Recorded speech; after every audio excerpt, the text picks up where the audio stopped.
We go back to 2015. Amber and Johnny are together. They have two terriers, Boo and Pistol, the little tiny cute little dogs. And Amber wants to take these dogs to Australia. And it's a big old process. Basically, it's 6 months of all this work that needs to be done. And one of the assistants for the couple, Kevin Murphy, had started working on this process. And so he starts doing all this work, and the trip is coming up for April of 2015. And Kevin says, look, Amber, this is not going to happen. There's not enough time to get all of this work done. And I'm just telling you, legally, you cannot bring these dogs to Australia. And he voiced that to Amber. Amber understood this and said, look, I understand, and I can't bring the dogs to Australia. And she knew, because Kevin told her, that if you bring the dogs to Australia, there could be criminal penalties, like jail time. You could get fined, but worse, they could actually kill the dogs. And it's obviously an awful thing to hear, but Australia has a need to protect its biosecurity. I mean, they have all these wonderful, life forms there that they need to protect. They don't even have rabies there, I hear. So they have to be very, very careful about the animals that are allowed to be brought in their country. This is no little thing. So he warned her of this, but then she did it anyway. So, and what's important right there is that Johnny didn't want the dogs to fly ever. And I know as a pet owner, I'd wanted to bring my dog on a flight one time, and I was so worried because, it can be dangerous to the animal to do that. So Johnny made a decision saying, no, we're not going to let these dogs fly. I'd rather let them stay in LA. But then what happens is that Amber goes ahead anyway because she's special and the rules don't apply to her. Exactly. And so despite all of these warnings, she gets on this private jet with Boo and Pistol, goes to Australia. And when she gets there, there's an arrival form that you're supposed to declare whether you have any of these animals with you. She lies. And she's then caught. What the little backstory is that the pets are taken to a groomer there on the Gold Coast. Somebody realizes that they belong to Johnny and Amber. It makes some kind of social media post. The authorities come, take the dogs into custody, and charge Amber with a crime. And this went up to the highest levels in Australia. The Deputy Prime Minister, this guy Barnaby Joyce, had actually said, we will euthanize these dogs unless they're removed immediately. And Johnny Depp Johnny's just caught in this because Amber's done it all, but of course they're using his name, correct? Yeah, his name was dragged. And so the initial media reports were, Johnny Depp brings. Right. No, Johnny didn't do anything. I don't even think he was on the plane. This was all Amber doing it against the advice and warnings of the assistant Kevin Murphy. So, but Johnny does get a private jet, and I'm sure incredible expense to fly these two dogs back to LA, literally saving their lives. Right. And here's Barnaby Joyce, and he comes back as a player later in the story, but this guy's the Deputy Prime Minister of Australia, so he tweets out, dogs gone. And so he's got the dogs out of harm's way. Amber then is criminally charged in Australia for the illegal import of these animals and for making a false declaration on her arrival form. And it carries potentially 10 years in prison for this offense. And so it's pretty scary. So Amber contacts a attorney in the United States. 10 years? 10 years in prison for this? 10 years. Sorry, continue. Yeah, so Amber contacts an attorney in the United States for help, and here you can see these emails. So there's a discussion about trying to get a witness statement to verify the story that Amber wants to tell. Amber wants to blame this on Kate James. Now, you remember Kate James is the assistant who testified in the Virginia case that Amber actually spat in her face. Yeah, that hated her. And there's reasons now that, the more I learn about this, I can see why the hatred is there. But Amber had fired Kate James and then wants to go back to Kate and saying, hey, I'm in a bit of a bind here, Kate. Could you give me a declaration saying that you were supposed to clear these dogs, that you failed to do so, you hid it from me, and I was relying on you having done this job. And so Amber's attorney warned, saying like, hey, if you're going to ask her to say something untruthful, this could really, come back and bite you. Yes. But despite that warning, in the next email, this is the warning, right? I don't know what your relationship with this is, but since you fired her, you have to be careful that she will cooperate and will not go public if you ask her not to be truthful. I mean, that is massively damning right there. Continuing, Kate James. Oh, if you go back to the other email. The first one here, yeah. That's it. So after getting the warning from her lawyer saying, like, if you ask this lady to lie for you, this could go really bad. Amber then comes out and says, great, I'll get the statement ASAP from Kate. And because she's saying the only missing evidence is this process being initiated here by Kate. And it's going to be hard to prove because obviously it didn't happen. And so she's happy to go and get the false statement from Kate. Kate, of course, being an honest person, says, no, I will not do that. And this here is a statement from Kevin Murphy, because after Kate, the former assistant, says no, she goes back to Kevin Murphy, the other assistant who's still employed, and says, give me the statement.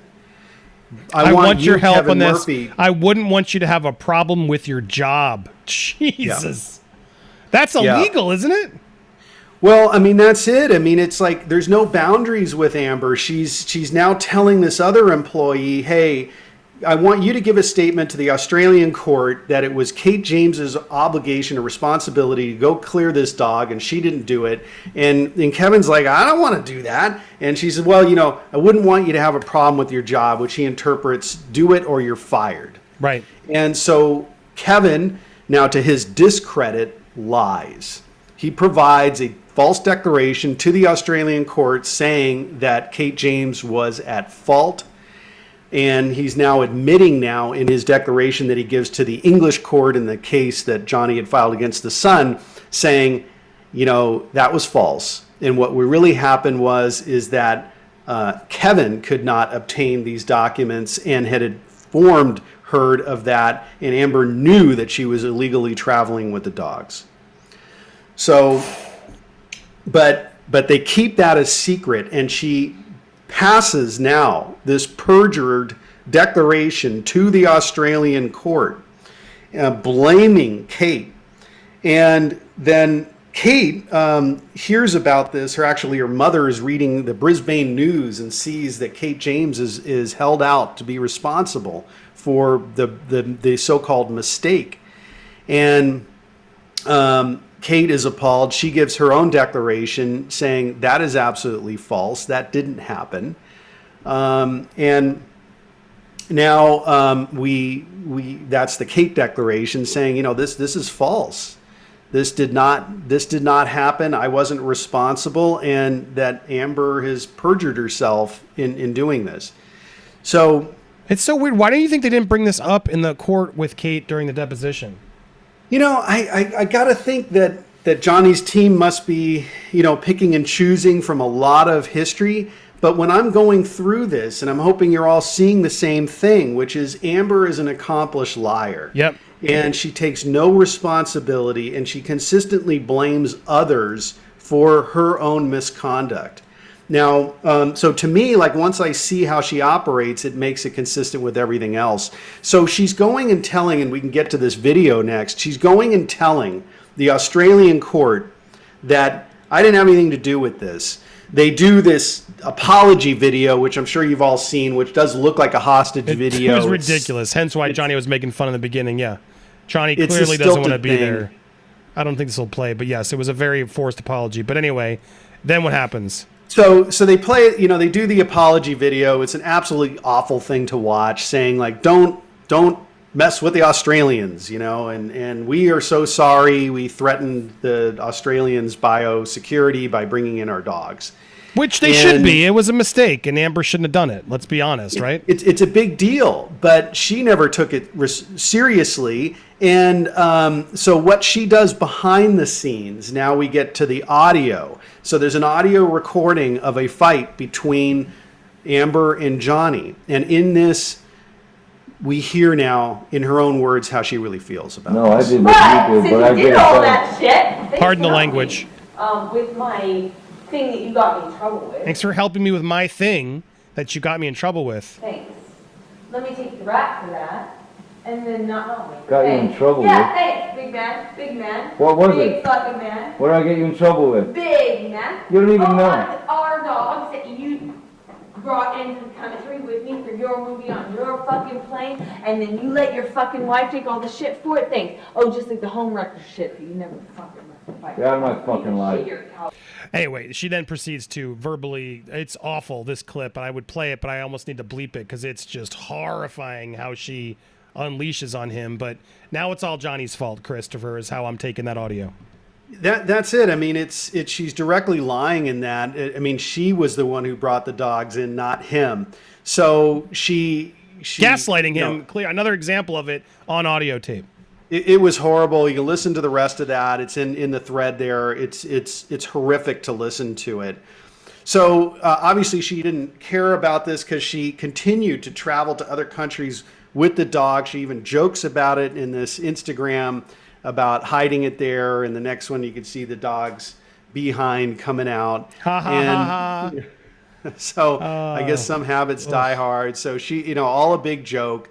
And then at the end, we remember Deputy Prime Minister Barnaby Joyce, who had called out Amber for doing this. When Amber gets a new dog, she names it Barnaby Joyce. Oh, how fitting, Amber. You're so cute. And these, by the way, are the same authorities who are now looking into the perjury charges because she pled guilty to passing this false arrival form to the Australian court. They gave her a warning. But now the Australian authorities have learned of these declarations by Kevin Murphy that he submitted at Amber's request, a false declaration to the Australian court, and that Kate James had no responsibility for this at all, although Amber under oath said that she did. So they are looking at, and they confirmed today, May 11th, that the Australian authorities are continuing to look into perjury charges. I hope that they do that. Because there needs to be accountability. And it's an offense not only against Australia's biosecurity of bringing the dogs in, it's an offense against justice to then bring in a false declaration that's called suborning perjury that she got in the Kevin Murphy declaration and then her own false declaration. That needs to be punished. Yeah, I mean, well done. Please go follow him on Twitter. You get more threads. I know he's working on these, and so glad to have it here so we can promote it and share his research here because it's even more detailed than we told you before. But when we were hearing about it before, like the FBI are still involved. They've been investigating for a while. Do you think there is a little bit of watching how this trial plays out?